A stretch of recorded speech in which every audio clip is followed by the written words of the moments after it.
Welcome to the Getaway. Getaway Sniper is probably more accurate.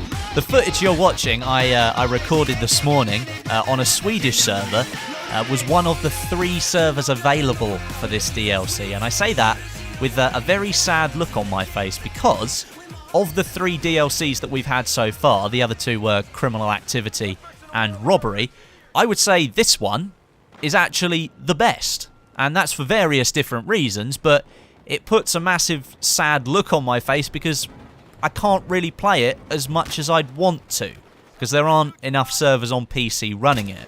I know on console that there is still a fairly healthy player base, especially if you're on the PlayStation 4, and you'll have probably had no problem getting onto these servers whatsoever.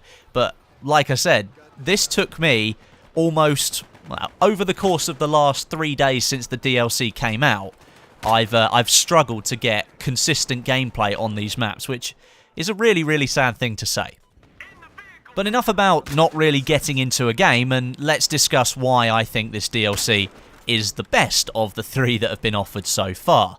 First of all, more free content. I think it's like 9 free weapons that have come out in this DLC that anybody can have access to, which is just absolutely fantastic.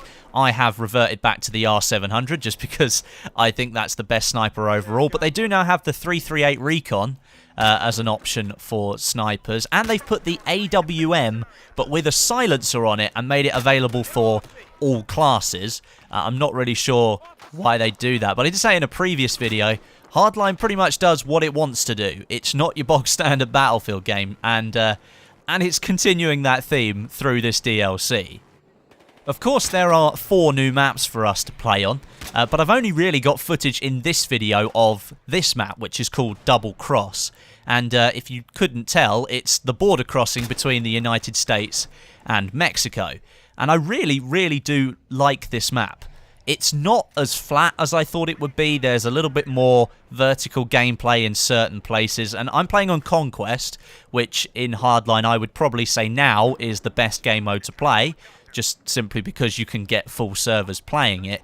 But I think it's really, really good for sniping because there are so many routes that you can take through all the rocky outcrops, going down into the river, using the roads if you are going to use vehicles. But there is a lot of cover available on the map considering its location. And overall, this map felt the most Battlefield-y of the 4 available in the DLC. I felt most at home on this map here with my sniper and my pistol. It kind of felt like I was at home on Battlefield 4, which is it's a weird comparison to make because Hardline does feel very, very different to Battlefield 4, but I definitely felt most at home and had most fun on this map. Something else that was added with this DLC but not tied into the DLC, and it probably escaped your notice because it kind of went under the radar, but high tick rate servers were enabled for Battlefield Hardline, and in trying to join some of the servers that had the DLC on it, a lot of them were enabled for 60Hz, and I knew those were the ones that were the most up to date and probably the ones that were going to get played the most. So in jumping on those, the experience was very, very nice. We all know that Hardline has a very short time to kill anyway, and the bullet registration in Battlefield games has always been a little bit hit and miss, but ever since the update went into Battlefield 4, I think we all know it's night and day. It's just so much better when you play at a high tick rate.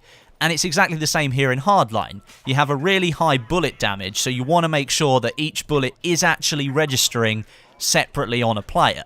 And when you've got a high tick rate server, it's updating more frequently, so there's going to be a little bit more space in between those bullets that are hitting you, and they will hit you separately rather than all in one go and making it seem like you got a one-hit kill. Unfortunately, the gameplay you're watching is a 30Hz server, but there wasn't too many people on it. I think it was a 64-person server, and there was about 22 people on each team, so the netcode did feel really, really nice, but when you're on one of those 60Hz servers, my god, does it make a difference. Overall, I really, really do like this DLC. As I said, I think it's the best one that's been released for Hardline so far, but I don't really think it nailed the setting with Getaway. It doesn't feel like a chase all of the time. Maybe it's the way I was playing it, but it doesn't feel like the maps really suit that Getaway feeling. apart from Pacific Highway, which has those cars on it, the supercars that you can drive up and down the really long roads. That feels like a Getaway, especially when you're playing Capture the Bag, the new game mode. But this map here, Double Cross, the one that takes place in the flood defense system, which is called Diversion, and to a certain extent, Train Dodge, because the train track in the middle is dominated by the train the majority of the time, which makes it very difficult for you to use that long stretch. It doesn't really feel like you're playing in a Getaway all of the time. It doesn't really feel like it nailed what the title of the DLC actually is. And like I said, here on Double Cross, it felt like a Battlefield 4 map, and I don't really know if that's what the intention from the developers was, but I'm thankful that it turned out that way because I really, really do like this one. That age-old question though, can there be anything more done by the developers and EA to get people playing this game? I'm not really sure there's much left they can do. We're on the third DLC out of 4, and coming very close to the 1-year anniversary of the release of the game.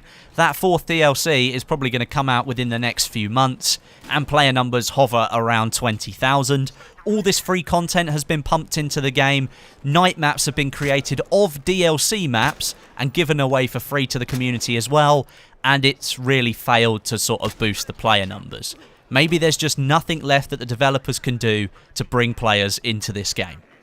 And that is quite disappointing, because Hardline does have some really good qualities about it, and iterated on what Battlefield 4 was, and made some good things very, very good, and improved on a lot of things in the Frostbite engine as well. Don't forget, it was the Visceral engineer who helped figure out how to create high tick rate servers for the Frostbite engine. So without Visceral Games, we would still be stuck at a 30 Hz refresh rate.